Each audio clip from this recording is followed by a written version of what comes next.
Hi, I'm Annie with Bright Star Massage. I offer barefoot massage in Eugene, Oregon, and I also offer virtual video coaching across several time zones. You can check out my website and contact info in the description.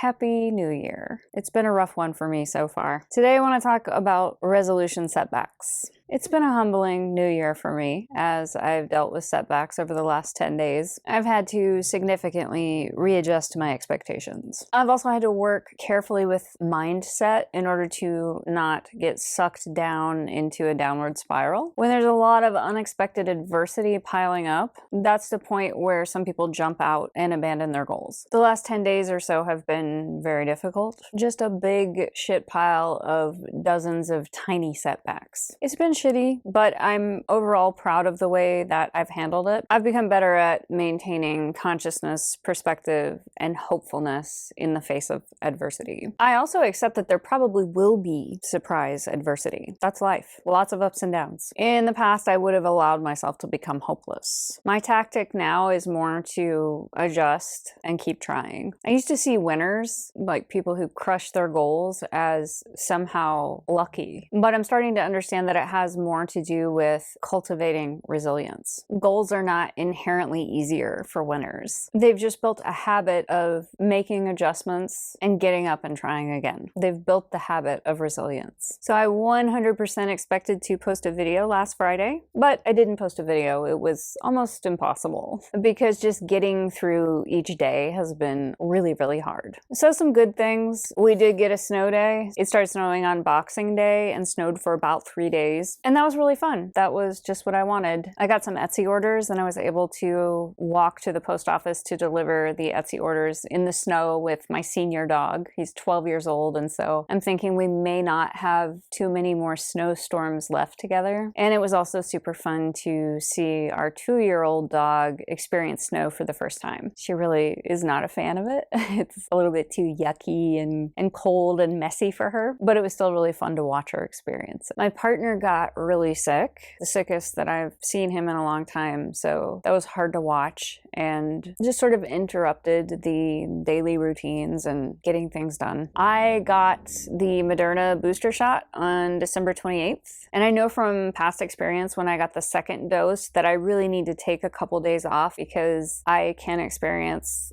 joint pain, body aches, and some temperature regulation issues. So I blocked off 2 days and I did get the achiness and the joint pain, but I was totally cool with it. You know, it's a small price to pay if I'm protecting myself, my clients, and my family from more serious illness. I hardly ever get sick, so it was sort of a novelty for me to just kind of have permission to just get in bed and watch movies. Yeah, it sucked. It felt kind of bad, but like I said, I totally accept those minor side effects, because it's better for the greater good of society if I get a vaccination. So that wasn't too bad. On Wednesday, the 29th, everything was really wet and snowy. The snow was starting to melt. My wood pile was all wet, and I was having a hard time keeping up with my wood chopping. And when you get the shot, your deltoid hurts really bad. I get a really big knot right there. So when that finally stopped hurting so much, I was ready to go out and chop some wood. And I think the second or third time that I was swinging the maul, my back went out and I dropped the maul and just laid in the snow for a while. Now, I've only ever seen people's backs go out in the movies and on TV. To be honest, I just didn't really completely understand it. How is that possible? That you're laying down and you can't move and you can't get up? I don't get it. I'm a basically fit person, so it was just really hard for me to relate to that. And even when I've had clients who say their back is out or they have severe back spasms, I kind of know what to do, but I can't completely relate to it because I've never experienced that. It's hard for me to understand how your mobility could be so limited. How does a back just not work? I didn't understand it because my back is, strong and I'm pretty fit. I get it now. So from my massage therapy and physical therapy experience, and just from my understanding of my own body, I think I pinpointed that it was just inflammation of the sacroiliac joint, but it was pain all across the back, limited mobility, and pain in and the hip and going down the leg, just really uncomfortable and very distracting and disruptive to pretty much anything that I needed to do around the house. Just work and chores. Sitting down in a chair, getting back up again, food prep, chopping wood, everything was hard. Going to the grocery store. I wanted to go to the grocery store to buy some Epsom salts, take an Epsom salt bath to make my back feel better. But I know that in the grocery store, the Epsom salt is on the bottom shelf. And I was just so stressed out about it. Like, how am I going to get down to the bottom shelf and then, pick up this Epsom salt and get back again? And then I also decided, because I was so incapacitated, that I would buy those quick start fire logs so that I wouldn't have to chop my wood so perfectly. I wouldn't need to chop a bunch of kindling. I could just put logs in there and then put one of those quick start fire things on top. Those are really expensive, but I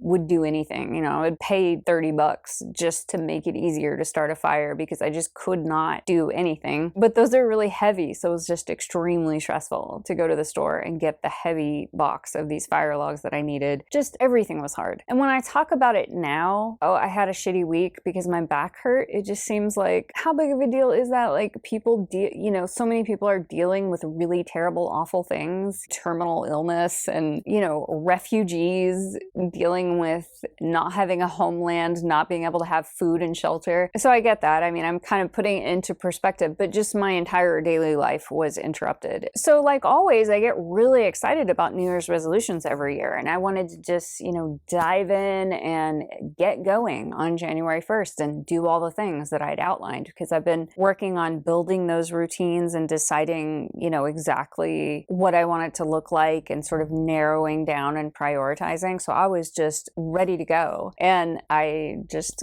couldn't really get going because of this injury and the sickness and the snow and all these things. Also because the newest variant surge, I have like no massage appointments on the books. I have some coaching appointments and that's great, but people are scared to come in and get a massage. And I expect it to be that way for about 6 weeks until we get over this current surge. Financial scarcity is one of my biggest triggers for hopelessness. That can put me into a downward spiral when my bank account gets really, really scary. In terms of mindset, I was just fighting with all this. Like, I can't execute these goals that I had outlined, and I'm scared about money. I feel like crap.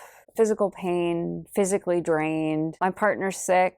Everything's disorganized. Chores are hard. So everything's hard. A lot of setbacks, and also the mindset component of it. Feeling this undercurrent of negativity trying to pull me down into a downward spiral. I had to really be vigilant and work with that very carefully in order to not allow that to happen. Okay, so here are the goals that I had outlined. I always put health and fitness first. I want to build muscle mass because I'm about to turn 45 and I tend to go all in on cardio, but I know that to be a balanced, healthy, aging person, I really need to work on my strength, core strength, and just building muscle mass in general. Dry January. I'm not drinking in January. Going back to a low carb diet after some, higher carb eating during the holidays, and getting back to my intermittent fasting schedule. Sitting down and playing guitar and singing every day. Daily meditation, and then other various goals related to building the coaching practice. And I was able to do some of that. Not drinking has been really easy because I'm highly motivated to be healthy. Having some physical pain just has been really motivating. I know that if I'm cutting out sugar and alcohol, that will help reduce inflammation. So really anything I can do to reduce inflammation right now, I'm 100% committed to, because I just want to feel good and have good days and have good energy. But in terms of the exercise, I'm not doing the plan that I had outlined for myself because I just physically can't. It's a lot of gentle movement, rehab exercises, and it's getting a little better every day. I will eventually execute the strength building routine that I had originally outlined. I'm just not there yet. So I've had to adjust, be creative, and just accept that I'm going to have to take some smaller steps along the way before I get back up to, a more normal level of fitness that I can actually do the plan that I had outlined. I've reduced carbs, alcohol, and sugar, but I've kind of half-assed it because on some of those days, even just like making a meal was too difficult. But I have each day reduced my carbohydrates more and more as I'm starting to feel better and like be more capable of getting my basic chores and meal prep done. I have not played guitar because sitting is not the easiest thing for me. I'm sitting down, getting up, getting in the guitar, just physical positions were really difficult for a while, so I just skipped that. I will get back to it. Daily meditation was easy. So when I meditate, I lay down in my bed or on my massage table. So that one was easy, and it actually made me feel a lot better. It's really comfortable for me to lay down like with a pillow underneath my knees and just, relax and float away on a journey. So with the back injury, I knew that gentle movement is the right thing to do. I stayed pretty conscious and didn't slip down into the hopelessness. And I also stayed in more of a solution-minded space, trying to think of what is the most responsible thing that I should do right now. Stepping outside of myself and looking at myself objectively, what is the best thing for me right now? The most responsible, the most healthy, what adjustment can I make? I knew that getting back to moving as normally as possible without overdoing it, without strenuous exercise, was the most responsible thing to do. So on January 1st,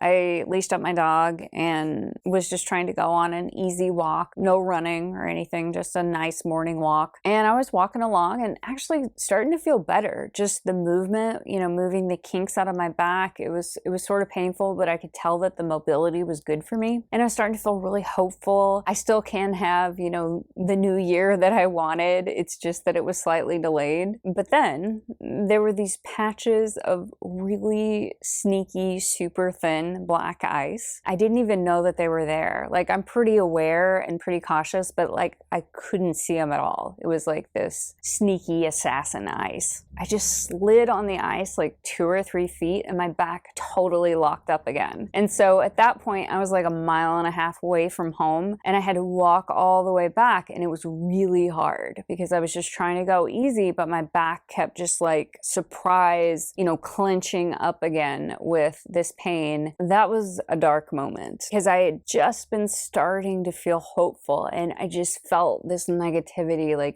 pulling me down. I don't know how bad this is going to be. How long is this going to last? I walked home and then just reevaluated and readjusted again, and it wasn't fun. But I did the best I could. So here I am trying to do all the right things, trying to do the responsible thing, trying to have a healthy mindset, and slipping on the ice was just like a slap in the face. And we had a few days of pouring rain, just a torrential downpour, and even my office here leaked a couple days in a row. So there was like a little flood here on the floor, which was not super fun. But then yesterday, which was the 4th of January, I decided to try the walk again because there was a little break in the rain. Once again, it was like going really well, starting to feel much more mobile, starting to feel hopeful, like, yeah, it's happening. This is the start of the new year. We're going to move forward from here and things are going to get better and better. And I slipped again, this time on grass. There's no way I could have known this. Like, it literally just looked like grass. But because the ground was so saturated, I don't know, I hit it just a certain way and I just skied on the grass for like a couple of feet and my back locked up again. I just couldn't believe it. I feel like there are forces conspiring against me this year. But I just walked home, did the best I could, readjust my expectations again, and moved on with my day and just did what I could. And I know that this will pass. A week from now or a couple weeks from now, life will look better.